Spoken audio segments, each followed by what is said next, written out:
The welfare state is bankrupting the United States. Let me explain how to fix it. Number one, the welfare state is why the US debt is massive. Welfare exists for two purposes: welfare for seniors over the age of 65 and welfare for low-income households. For seniors, it is Social Security and Medicare. For low-income households, it is Medicaid, income security programs, housing programs, food stamps, tax credits, and others. These programs are about 60% of the US budget. Adding in the 10% debt interest, that means that the welfare state is upwards of 70% of the US yearly budget, spending about $4 trillion per year. The majority of the tax revenue to pay for all of this spending comes from income taxes and payroll taxes, which are primarily paid for by the highest earning quintiles, who are the only net positive taxpayers. The welfare state fundamentally functions as wealth redistribution, where the highest earners transfer massive amounts of money to the lowest earners in the system. Number two, US welfare is a poorly designed system with bad incentives. The welfare state itself is a poorly designed system because it has bad incentive structures which actively push people into poverty. Here are a few examples of these incentives. Incentives for purposefully working less and having lower income, where you earn more money than you would by working a job. Incentives for breaking up families and discouraging marriage, causing fatherless homes and single motherhood. Incentives for attempting to cheat the system through deceiving welfare employees. The welfare state actively penalizes you for earning more money and not being in the lower income quintiles. You will lose more free money from welfare for being more productive. You are actively punished for earning a much higher income. You will pay much higher taxes, while simultaneously receiving much less or no welfare money at all. The benefits cliff punishes you for being more productive and pulling yourself out of lower income quintiles. In 2019, the federal government spent more than $28,000 per person in poverty, providing benefits $15,000 above the poverty threshold for individuals. According to the Heritage Foundation, the average poor family with children already receives $65,000 in cash, food, housing, medical care, and educational support from the taxpayer each year.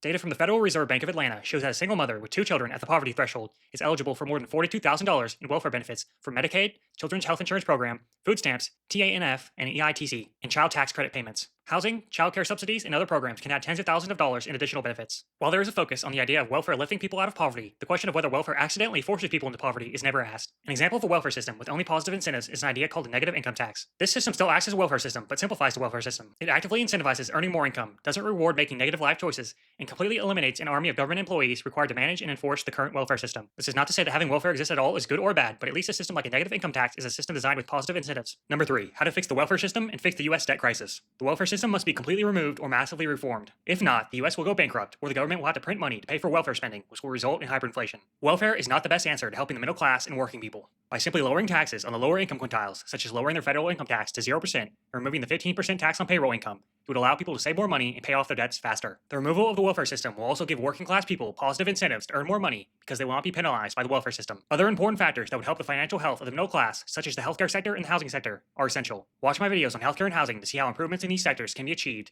because they are the top expenses of the middle class. Number four, the welfare state is currently paid for by high taxes on the top quintiles of earners.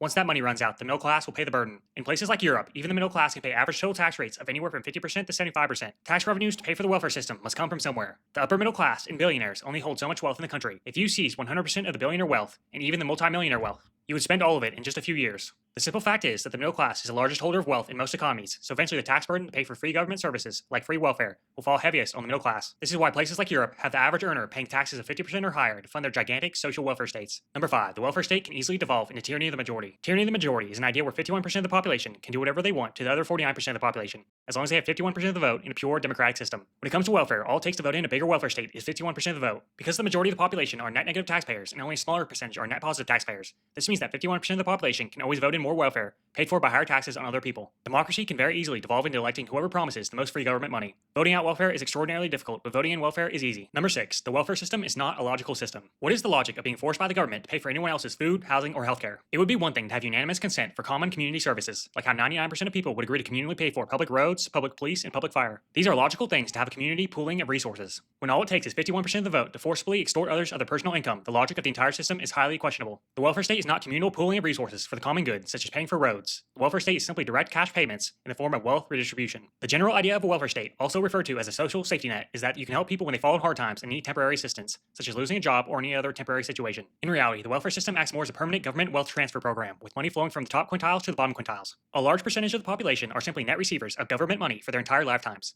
This begs the question of what the purpose of the welfare state is. The argument for a welfare state, which suggests that large amounts of the population are facing death and starvation. They argue that if the welfare system did not exist, mass amounts of people would die. This is simply not the reality of the situation for virtually anyone in a modern economy. The standard of living of America's poorest is far superior to even the standard of living of the wealthiest people in just the year 1900. For example, the SNAP food stamps federal program, which spends about $100 billion per year, does not act as a social safety net for temporary assistance. It can easily act as a lifelong benefits program, which incentivizes you to stay in the lower income quintiles in order to receive free groceries. This means that a high quintile earner must pay for their own family's grocery bill, as well as someone else's grocery bill. In addition to this, a program like SNAP food stamps does not simply cover basic fundamentals to prevent starvation, such as meat, bread, or any other basic essential to prevent poverty and starvation. It actively covers buying almost any food item, including soda and junk food. It is unlikely that those in poverty in America are starving to death, like the way that people over the past thousands of years actually did have to avoid drought and famine. This basic example shows how ineffective and poorly designed welfare systems can be. Number 7. The welfare state spends heavily on senior citizens, primarily on Social Security and Medicare. The welfare state not only spends heavily on low-income quintiles for the first 65 years of life, but also heavily in retirement. The systems in the U.S. are designed as retirement savings and insurance in order to protect everyone above the age of 65 in retirement from poverty. For 2023, Social Security spent $1.3 trillion, and Medicare, which is healthcare specifically for seniors, spent $840 billion. On top of this, seniors may also qualify for other general low-income quintile programs,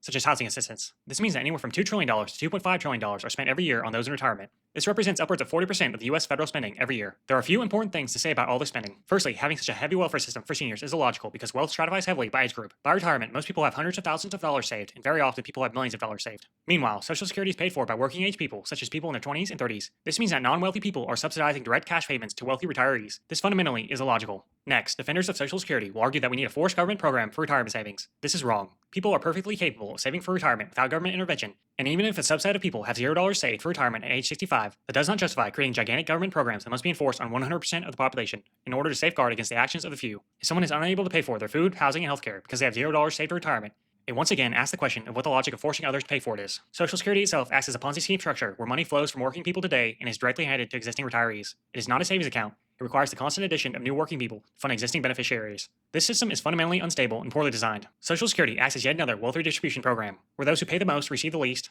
and those who pay the least receive the most. It is yet another progressive tax and benefit system. This is why defenders of Social Security often focus on taxing the rich even more highly, because that is the only place to generate more revenue to keep Social Security solvent. The very obvious solution to this problem is to allow individuals to keep the 12.4% that they pay in Social Security on their payroll income and freely save and invest it. All private savings accounts would massively outperform the return on investment of Social Security. Working people retaining 12% of their income could pay off their debts, such as a mortgage, much faster. Social Security itself is an unstable system which is guaranteed to become insolvent and bankrupt at an eventual date. This government program does not need to exist in the first place. Next, there's Medicare. Medicare spends $840 billion a year on healthcare for seniors and acts as yet another safety net for retirees. Working people pay 2.9% of their payroll income into Medicare, which acts in a similar way as Social Security. The net investment income tax, which is another 3.8% tax on investment income above $200,000, is another tax required to pay for the Medicare system. As we can see, the Medicare system requires substantial taxes to pay for its spending, so key focus should be on reducing the overall cost of healthcare in the USA. The focus should not be on giving seniors free healthcare. The focus should be on strategies to drop healthcare costs overall. Watch my videos on the healthcare system for more information on how to improve healthcare prices. Number 8. Poverty doesn't have a clear, agreed-upon definition. This is why the welfare state is debated heavily. From a conservative point of view, poverty would simply be someone who's not self-sufficient. Unfortunately, this can happen because the government has not incentivized them to be self-reliant and as successful as possible. Over their entire lifetime, they are net negative taxpayers and rely on money from other net positive taxpayers to survive. The conservative point of view of poverty would have a goal of everyone being economically self-sufficient. From an economics point of view, poverty would be defined as having poor quality of life with no access to valuable products and services. This is where supply-side economics and capitalism comes in, with an increase in quality of life for everyone. If someone has access to clean water, abundant food and grocery stores, access to technology, housing with modern technology like air conditioning, as well as modern medicine. From an economics point of view, this person does not live in poverty. Their quality of life, measured by products and services in the modern era, is very high. The economic point of view of poverty sees everyone living in the modern era living in better economic conditions than even the wealthiest people in the year 1900. This is poverty from an economic point of view. The definition of poverty from a governmental point of view is dramatically different. From a governmental point of view, as well as a socialist point of view, poverty is not defined by all these factors. Poverty is rather defined as simply a lack of money, especially a lack of money compared to other people who have more money, with a focus on wealth inequality. This is why the socialist approach to poverty in welfare is focused on wealth redistribution and dollar amounts, rather than a focus on improving the economics of important sectors such as housing and healthcare, where the government is solely responsible for the skyrocketing prices because of bad economic policy. The government instead focuses on giving everyone free money to pay for it and wealth redistribution. Let's use an extreme example. Imagine that 50% of the country are net positive taxpayers and 50% are net negative taxpayers who do not work at all and have 100% of their expenses paid for by the government. From the government's point of view, due to a generous welfare state of government transfers, on paper, all poverty has ceased to exist. They have artificially reduced poverty to zero. Obviously, if at any moment all the taxpayer money disappeared, the people who have all their expenses paid for by the government would not survive. From an economic point of view, 50% of the population lives in poverty because their economic foundation is not stable. In contrast, from a government's point of view and a socialist point of view, they have eliminated poverty and dropped the poverty rate to zero. This basic example illustrates how the definition of poverty varies greatly. This is not poverty from a quality of life point of view, but poverty created from a financial health point of view. The government has created a system which does not empower individuals to be self-sufficient, but incentivizes them to be reliant on the government. The government creates poverty through the welfare state.